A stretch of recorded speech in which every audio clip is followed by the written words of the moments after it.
I love horror. I always have. I can't exactly say why. Maybe I'm an adrenaline junkie. Maybe I secretly am a terrible person who likes watching bad things happen to people. But I've always been obsessed with the horror genre. I just think it's so ripe for academic analysis that even the most lowbrow movie you can learn something from as an academic. But there's always one movie I keep going back to. I don't think it's a very good movie. Honestly, I think it's terrible. It's the kind of lowbrow, nothing horror that got churned out in the wake of John Carpenter's Halloween. But it's fascinating to me. I think it's a movie that can teach us a lot about how the horror genre views bodies and uses them. Today, I want to talk about three things: horror, transgender bodies, and the movie Sleepaway Camp. I'm just a sweet transvestite from transsexual Transylvania.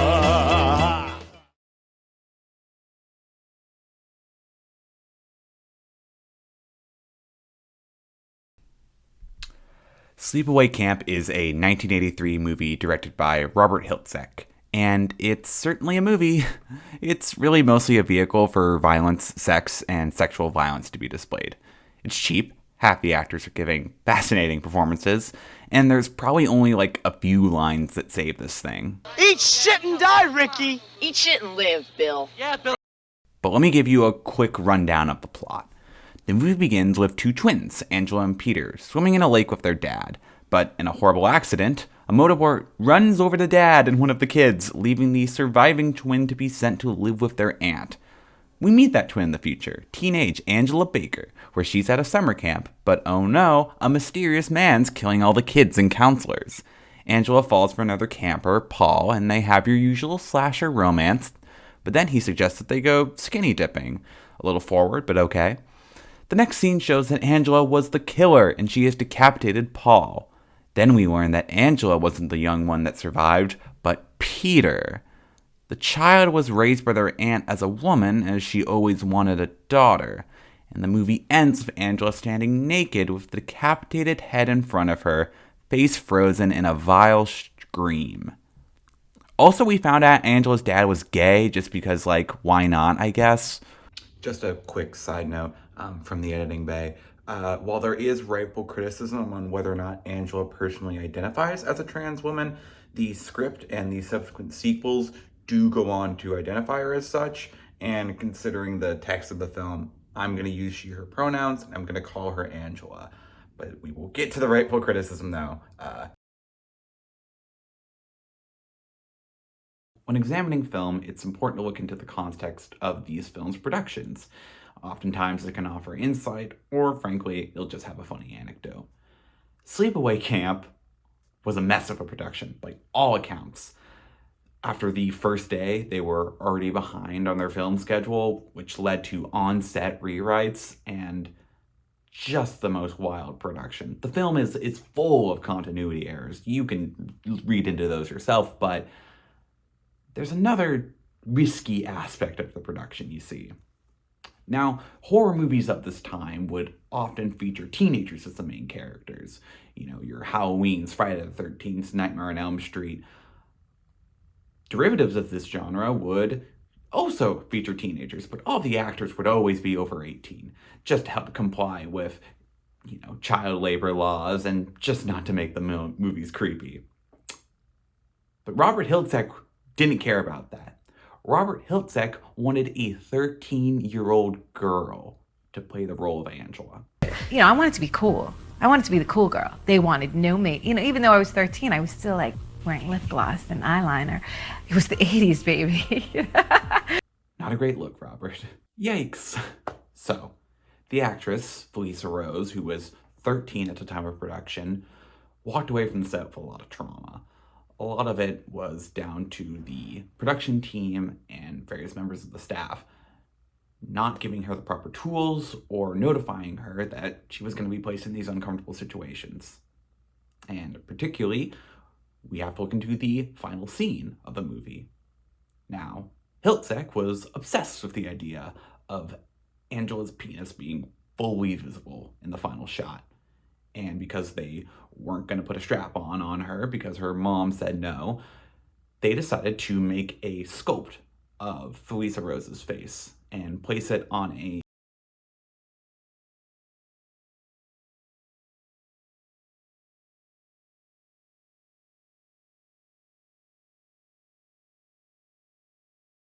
Rose had a disturbed reaction to seeing the mask of her face on set, but worse yet was the man they forced to wear it.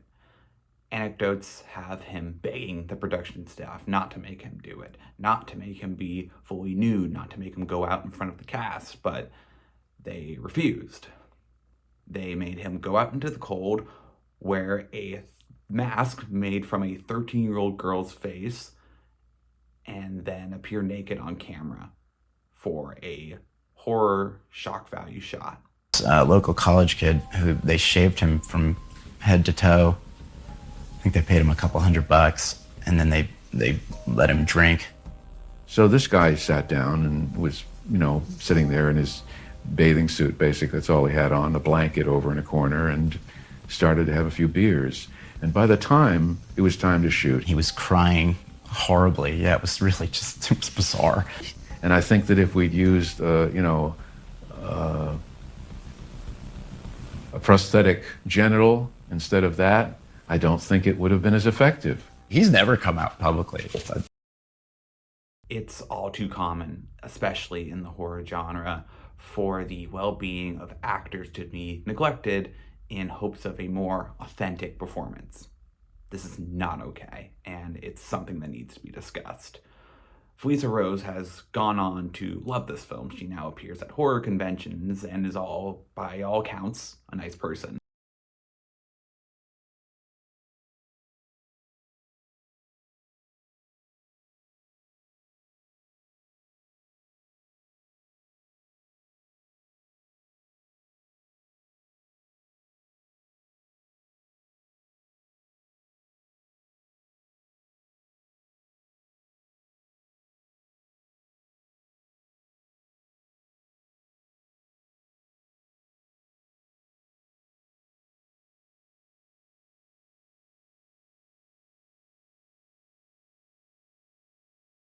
Allow me to set the scene. We have Angela standing with her murder weapon. She's naked, covered in Paul's blood which dapples her chest and thighs. A light is shining from her left, highlighting this open mouth expression. Furthermore, her penis and body hair are clearly visible. It's an intentional choice. This comes off the heels of the flashback that reveals Angela's backstory. Overlooking this from a very binary, medicalist perspective of gender, the reveal of Angela's penis is meant to be a mic drop. It's supposedly confirmation that her outward identity differs from her biology. For the filmmakers, the penis here is supposed to be this terrifying revelation. The horror here is supposed to be drawn from the disconnect between Angela's outward feminine presentations and her masculine stereotyped genitals. Hiltzik is making a very intentional choice here. There are two things that we are supposed to focus on in this scene: Angela's face and her penis. Frankly, Felissa Rose says it herself. We're supposed to look at her penis. It is the star of the scene. Penis, who was wearing the penis? The man whose penis is the star. With the reveal of Angela's body, there are two aspects of herself represented in this binary mindset: her outward presentation and her imposed biology. We have grown accustomed to seeing Angela as the perfect, white, cisgender, heterosexual girl throughout the course of this movie. Frankly, she plays the role of the final girl up until this last shot. But when the penis is revealed at the end of the movie, there's this implied betrayal, as if her anatomy has somehow swept up every aspect of her.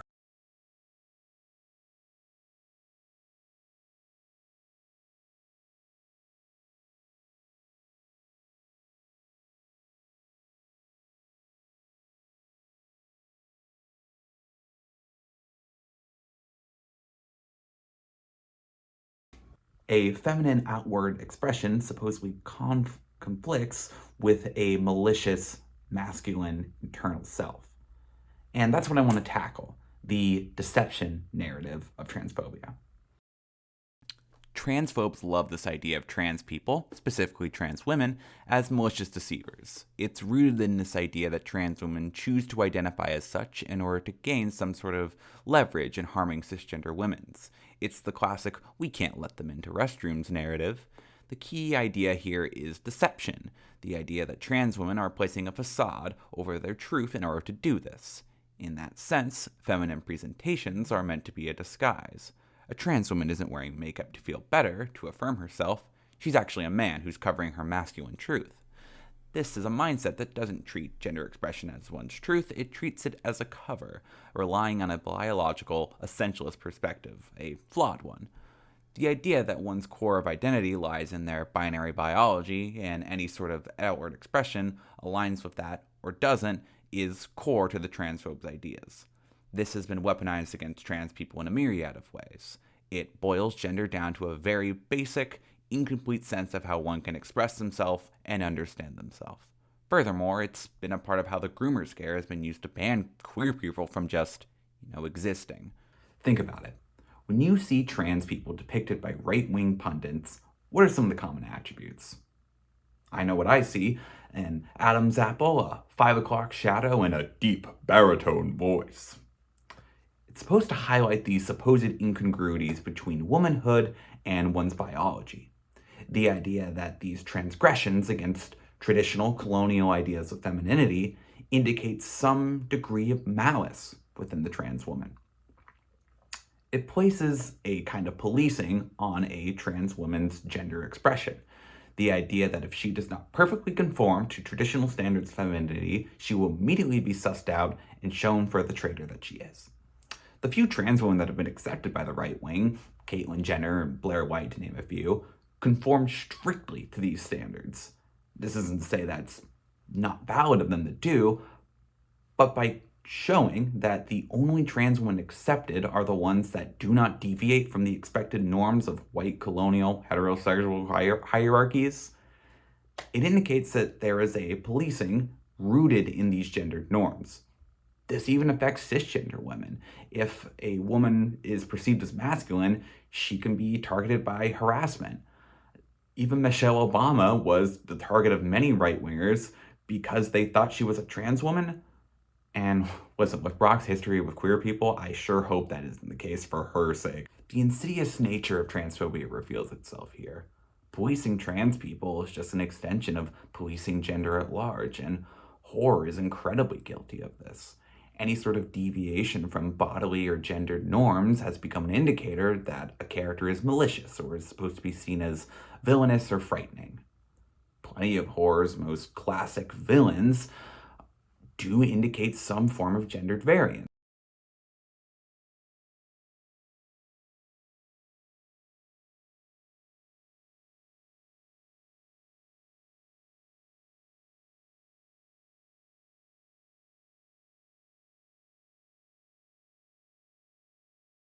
Angela Baker is a prime example of this. Her identity as the murderer paints her as malicious. She kills her victims in these performative, gory ways that push the boundaries even for the slasher genre.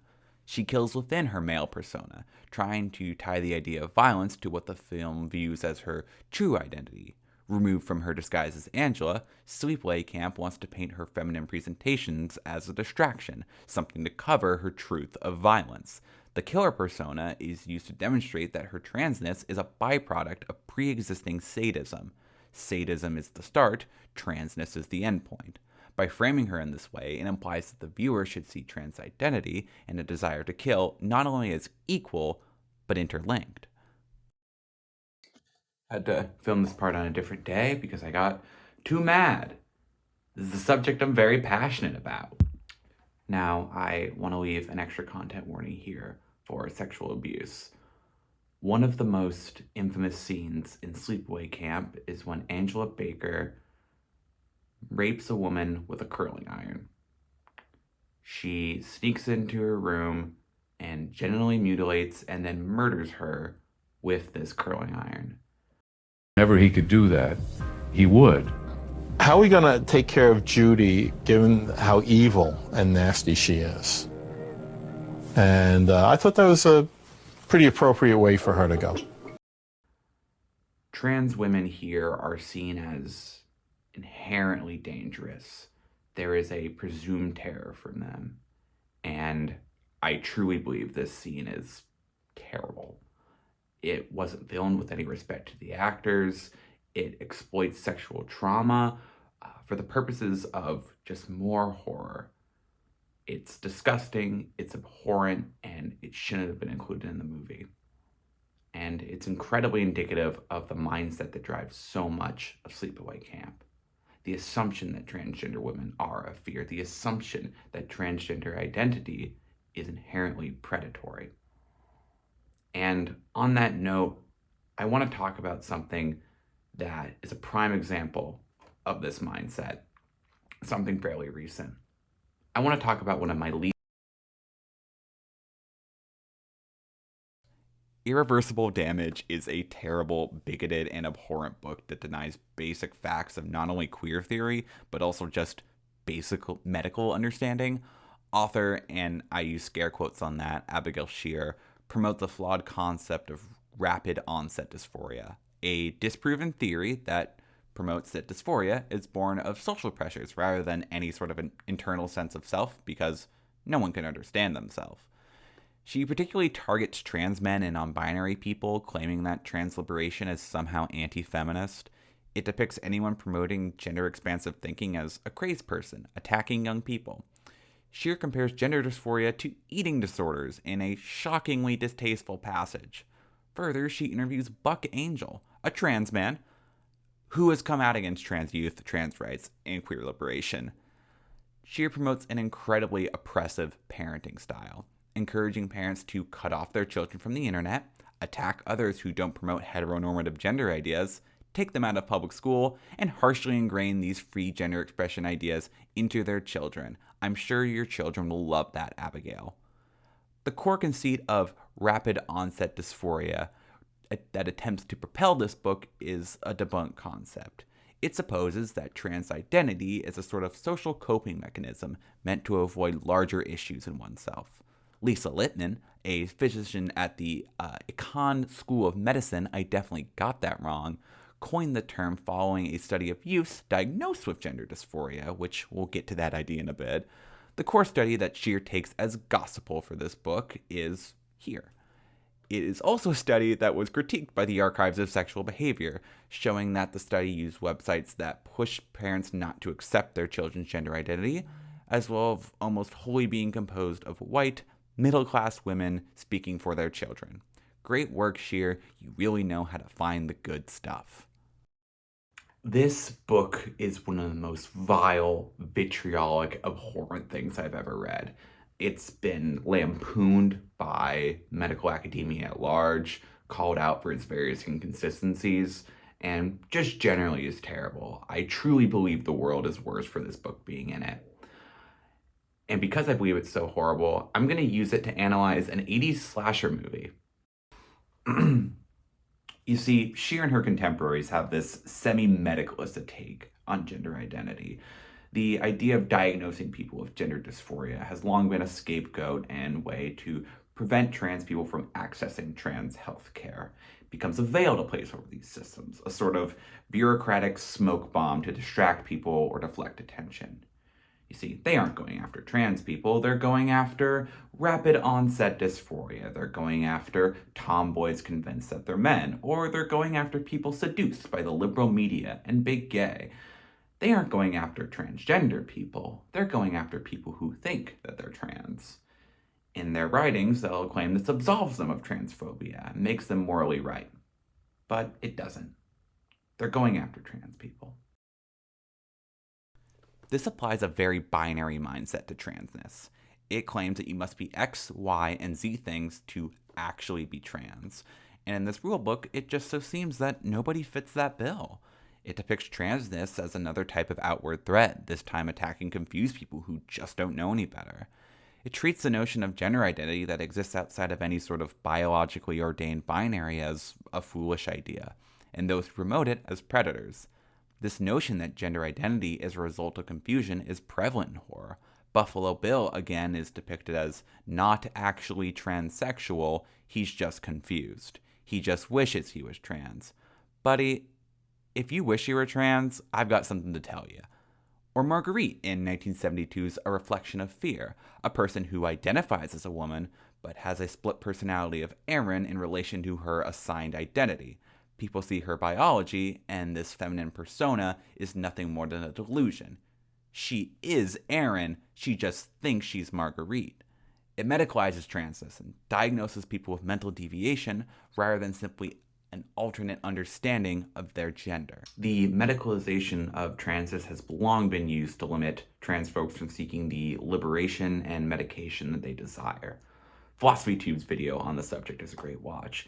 She discusses how these labels and ideas placed on trans people and their identities have long been used to separate them from the healthcare they desire, particularly within the British NHS. This is a 2013 NHS report titled Monitoring and Promoting Trans Health Across the Northwest. The authors investigated the needs of trans patients across northwest England and how GPs were meeting those needs, or rather they tried to, but they couldn't, because GPs overwhelmingly refused to cooperate with the researchers. She's also much better at this than I am, and I recommend that you watch all of her stuff. This type of ideology is all throughout Sleepaway Camp.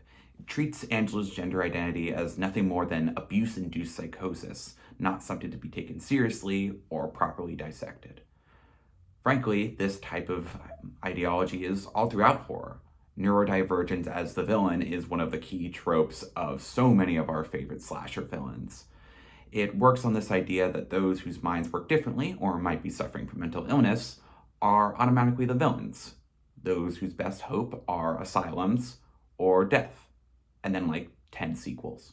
Criminalizing and demonizing neurodivergence is key to the anti-trans movement. It creates a world where, instead of seeking to assist those in ways that affirm them, it seeks to remove them from society. This has led to some, frankly, disturbing legislation, and it's terrifying to see it persist within the horror genre, considering it's one of my favorites. So is that it?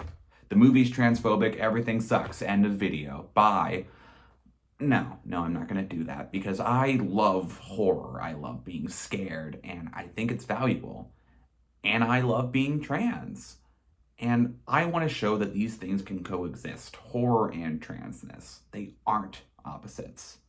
So, how has horror been used for trans people by trans people?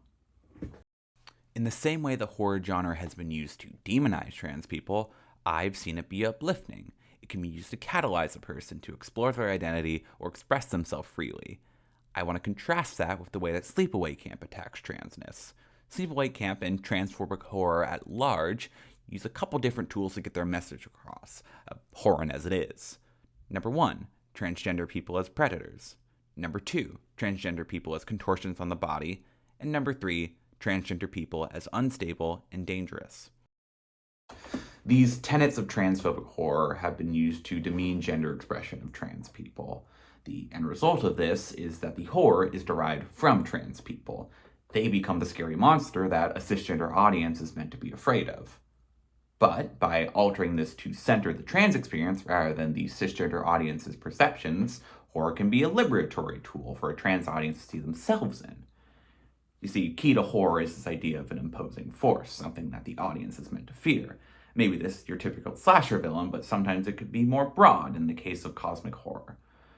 While transphobic horror paints the mere existence of transness and everything associated with it as this object of fear, a transpositive approach reinvents this, instead framing the experience of transness and the things that people face as something to be understood, and the fear being derived from what works inward towards us. Now, this isn't to say that the trans experience is at all universal. These things will vary from person to person, but key aspects can be embodied within the horror genre. Namely, much of body horror is rife to be explored under a trans lens. It drives itself on the sphere of your body, differing from what you might see as its intended purpose, something that almost exists outside of you. Many of my favorite examples from this genre, Videodrome, Malignant, or Titan, they use this tactic of the body being alien from itself. This is going to play on what I'm going to call the Frankenstein effect. drawing on Susan Stryker's writings on the topic. It also means I get to show off my cool little special version. It's got colors on the pages, but it is named after the titular doctor of the novel, looking upon his creation. It is the act of seeing a body and being terrified by it. In most horror, particularly transphobic horror, the audience is taking the role of the doctor, looking at trans people, the monster. We see this body and we are terrified by it. But trans horror, when using the Frankenstein effect, places the role of the audience both in the doctor and in the monster. It's this idea of reckoning with our existence in relation to an oppressive society, but finding peace within it. We are what is to be feared, but we can claim that fear for ourselves.